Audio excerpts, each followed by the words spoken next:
गांव के एक छोटे से घर में रचना का जन्म हुआ। उसके आते ही घर में खुशियों की बौछार हो गई। पिता ने उसे गोद में उठाकर आकाश की ओर देखा और कहा, मेरी बेटी एक दिन हमारे सपनों को पूरा करेगी। माँ ने उसे अपने आंचल में छुपा लिया और भाई ने कसम खाई कि अपनी बहन को हमेशा खुश रखेगा। चाचा ने तो जैसे उसे अपनी जान मान लिया। रचना को सबका प्यार मिला, उसके नखरे उठाए जाते, उसकी हर ख्वाहिश पूरी की जाती। घर वालों ने उसे अच्छे स्कूल में दाखिला दिलाया, उसकी पढ़ाई का पूरा ख्याल रखा और उसे बड़े सपने देखने के लिए प्रयत्न किया। भाई हमेशा उसकी सुरक्षा और खुशी का ध्यान रखता। रचना ने स्कूल और कॉलेज में बेहतरीन प्रदर्शन किया। उसकी मेहनत से घर वालों को गर्व होता, पर जैसे ही उसकी पढ़ाई पूरी हुई, घर वालों की चिंता उसकी शादी को लेकर बढ़ने लगी। रिश्ता देखने का सिलसिला शुरू हुआ, लेकिन हर जगह दहेज की मांग सामने आई। बड़ी गाड़ी, कभी सोना, कभी नगद, हर बार नए नए लालच। बार बार के इनकार से परिवार टूटने लगा, लेकिन आखिरकार एक ऐसा परिवार मिला जिसने कम दहेज में शादी के लिए हामी भरी। लड़का ज्यादा पढ़ा लिखा नहीं था, पर रचना के पिता ने सोचा कि उनकी बेटी का घर सुकून भरा होगा।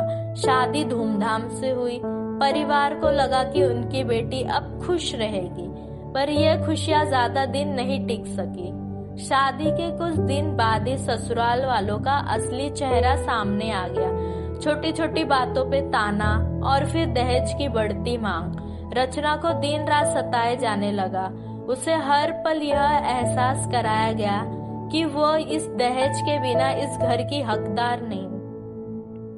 रचना सब कुछ सहती रही अपने परिवार को चिंता से बचाने के लिए, लेकिन एक दिन लालच के इन भेड़ियों ने सारी हद पार कर दी।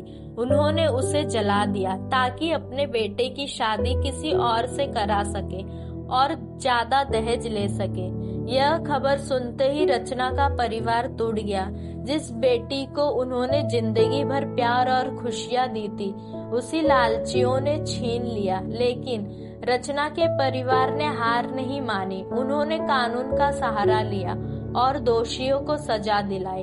लेकिन समाज के लिए सवाल यही है, क्या रचना जैसी बेटियां इसी तरह दहेज के नाम पर बलि चढ़ती रहेगी? कब तक यह दहेज प्रथा हमारे समाज में जहर बनकर बढ़ती रहेगी?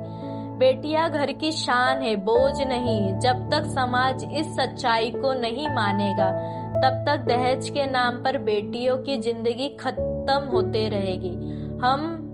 हमें जागना होगा और दहेज प्रथा को खत्म करने के लिए आवाज उठानी होगी, ताकि हर बेटियां अपने सपनों के साथ जी सके, ना कि किसी की लालच का शिकार बने।